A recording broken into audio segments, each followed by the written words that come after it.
Hi everyone, I am Lexie of Succulent Social, and today I will make a succulent arrangement, a resurrection garden with my 5-year-old daughter Lexie. This is a great project to do with kids, especially this Holy Week, as a way of sharing the story of Jesus' death and resurrection.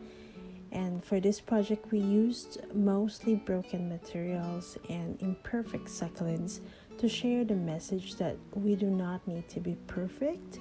We are beautiful in Jesus' eyes with all our flaws and weaknesses. If you're watching this and you do not share the same faith with me, that is okay. We're just sharing a story of love as we know it and as we have experienced it.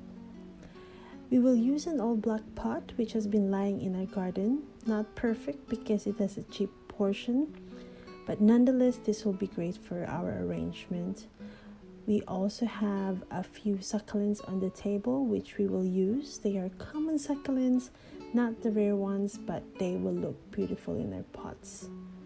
We also made these crosses from popsicle sticks, and from floral wires we created this, which will represent the crown of thorns which was placed on Jesus' head in Calvary. Lexie will paint them and we will let them dry before we put them in our arrangement.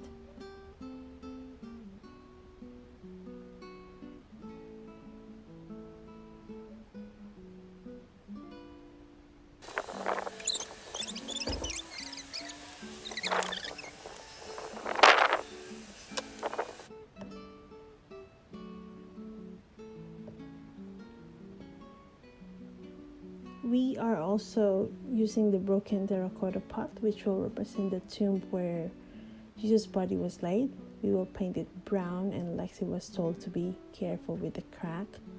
Of course, you put in the soil in the pot. For succulents, it is best to use well-draining soil mix. Though they store water in their leaves, succulents do not want their roots to be drenched in water for too long. So it is important to use a pot with a drainage hole, and very recommended to use fast draining soil mix.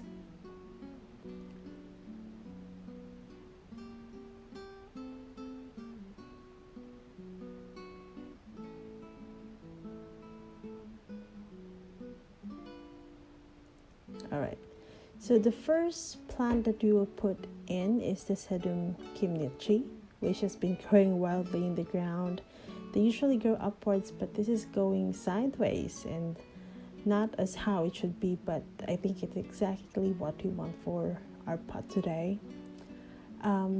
Next we will use sedum Tokyo Sun, which again has just been growing wildly in the ground.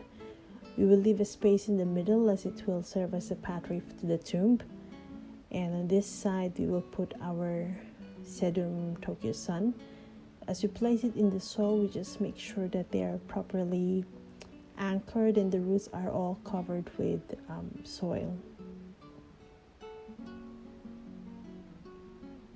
At this stage, we will use the terracotta pot, which is already dry at this stage. We will put it in the middle, and we will also cover the top with soil, so it will be hopefully a little bit realistic in a sense, as it serves its purpose of being a tomb.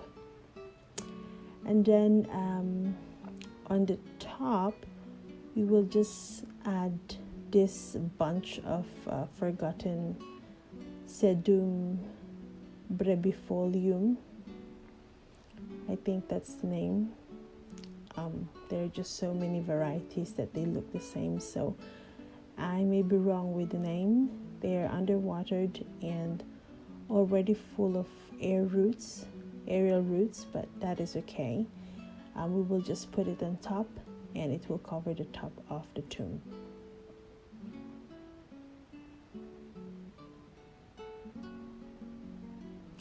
Next, we will place this Crassula tetragona on the side.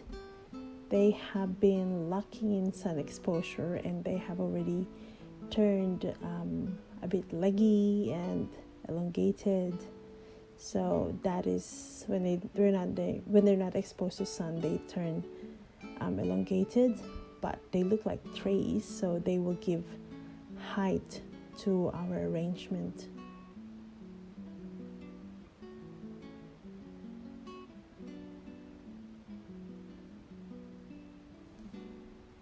Alright, this semperbrevum is also underwatered, but it has this beautiful maroon color into it, so it will give a good contrast to the other green ones that we already have in our pot.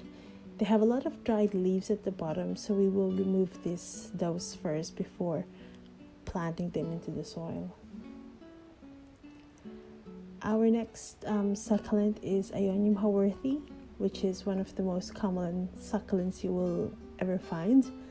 But as you know, it is okay to be common and ordinary. It is still a beauty. So at this stage, we just make sure that everything is nicely tucked in. All the roots are covered with soil, and we just clean it up a bit.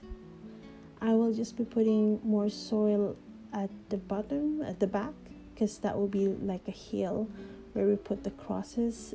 The middle one, of course, will be representing the cross of Jesus, and the two on the side will be for the men who were crucified with him. And let's not forget the crown of thorns that we will put on the cross. We also will add just one more here, just to balance it off, and just to make sure that there's a little bit of symmetry in our pot. Doesn't have to be perfect, but however you feel like doing, whatever is beautiful to your eyes. I wish to also add this Sediveria diarrhoeae, which has just recovered from a mealybug infestation. It actually still has underwatered leaves at the bottom, but that's okay. We'll put it at the front just to give more color to our arrangement. At the back, I'll just put a little bit of a rock just to make sure our crosses are stable and they're properly anchored. And after that, this is how it would look before we put in some decorative pebbles. I'm planning to put white pebbles in the middle. That will serve like a pathway to the tomb. I like putting pebbles as top dressing because they just bring out the color of the succulents. They look neater, and they also ensure that the leaves will not be touching moist soil after watering them or when you water them, because again, the succulents don't like to be drenched in moist or in water for too long. So on the side, I will be placing some river pebbles, and that will just give a good contrast to the greens and also highlights the white pebbles, which is our pathway. I think the only thing missing in here is the rock, the big rock, which we'll put at the front of the tomb. Lexie decided to write the word love on it. So this is the final look. Again, we use common, imperfect, broken items just to remind all of us the great story of Jesus' love, and that we do not need to be perfect to receive that love. And thank you for watching, and I hope you all will have a great Holy Week.